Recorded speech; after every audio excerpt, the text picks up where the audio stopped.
Hello everyone, welcome to Srijita Sulata Maity new blog. আর আজকের ব্লগটা একটু অন্যরকম। আর দেখতেই পাচ্ছ আমি এখানে সকাল সকাল রান্না বসিয়ে দিয়েছি। আজকে বৃহস্পতিবার, আর আজকের ঠাকুরটা পুজোর সেবা সেরে এখানে আমি রান্না চাপিয়ে দিয়েছি। আর এদিকে দেখো অলরেডি আমার ঢেঁড়স ভাজা, পটল ভাজা রেডি হয়ে আছে, নিরামিষ যেহেতু। আর এদিকে সয়াবিনের তরকারি আর ভাতও হয়ে আছে।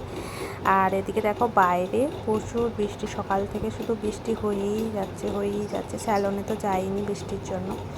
আর আজকে যাব, আমি স্যালনে যাইনি, কিন্তু যাব আজকে ডাক্তারে মানে রিপোর্ট করতে, মানে রিপোর্ট করার জন্য আমি এই যে দেখো চলে এসেছি। এই যে এখানে যেখানে রিপোর্ট করা হয় সেখানে চলে এসেছি। তারপরে রিপোর্টটা করতে ঢুকবো। আর এখানে দেখো প্রচুর বৃষ্টি হচ্ছে, রিপোর্ট করে বেরিয়ে পড়েছি। তারপরে দেখি আবারও বৃষ্টি হচ্ছে। এই যে এই জায়গাটায় আমি রিপোর্ট করেছি, আশা দি হোপ। আর এখানে রিপোর্ট করার পরে আমার মেয়ে দেখো এই যে বেরিয়েছে। এখানে একটা মন্দিরের সামনে দাঁড়িয়েছি, গাড়ির জন্য ওয়েট করছিলাম। আমার মেয়ে জল ঘাঁটছে।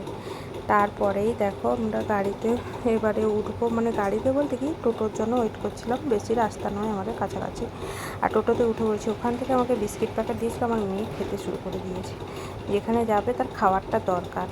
আর এখানে দেখো এই যে রাস্তায় আসার সময় আমি একটু ভিডিও করে নিয়েছিলাম। আর চলো বাই।